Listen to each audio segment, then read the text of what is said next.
शेतकरी मित्रांनो नमस्कार, मी आपला शुभचिंतक अमोल पाटील. प्रश्न तुमचा उत्तर आमचे याचा भाग 2. आज तारीख आहे 1 एप्रिल 2026. बाहेर आत्ताच 4:30 वाजलेत, परंतु पूर्ण ढगाळ हवामान बाहेर आताही दिसतंय.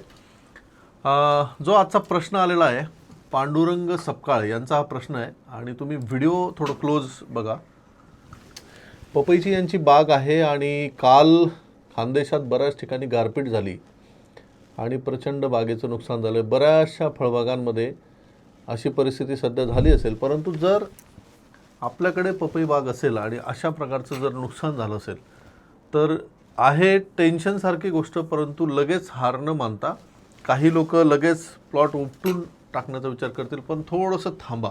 3 वर्षापूर्वी असाच एक इन्सिडेंट नांदेड जिल्ह्यामधला माझ्यासोबत झाला होता आणि पूर्णपणे नेस्तनाबूत झालेली बाग ही पुढच्या 1 महिन्यानंतर कोणीही ओळखू शकत नाही अशा परिस्थितीत झाली होती.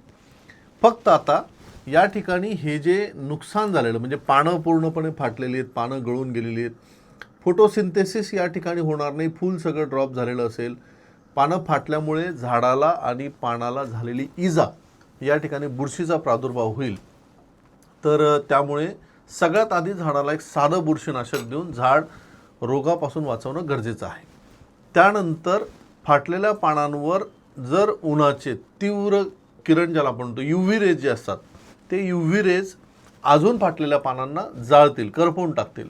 त्यासाठी एक रिपेलंट किंवा ऊन सहन करण्याची ताकद असलेलं औषध हे एकत्र आपल्याला घ्यायला पाहिजे. सोबत साधं स्टिकर.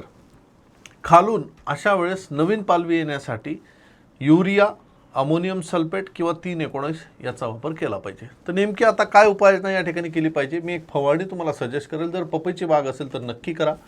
यामध्ये तुम्ही एक साधं बुरशीनाशक घ्या, साप पावडर 40 ग्राम फक्त पंपाला. ऑर्थोसिलिसिक ॲसिड कुठल्याही कंपनीचं घ्या, पाटील बायोटेकचं मिळालं तर अपसिल OSA नावाने ते 40 मिली घ्या. त्याच्याने झाडामध्ये पानामध्ये ताकद येईल आणि उन्हापासून बचाव होईल.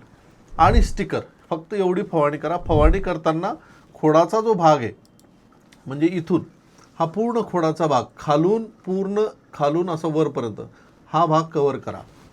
ड्रिपमधून 319 5 किलो, 1 किलो ह्युमॉल गोल्ड किंवा 25 किलो युरिया किंवा 25 किलो अमोनियम सल्फेट हे सोडा, जेणेकरून नवीन पालवी येईल.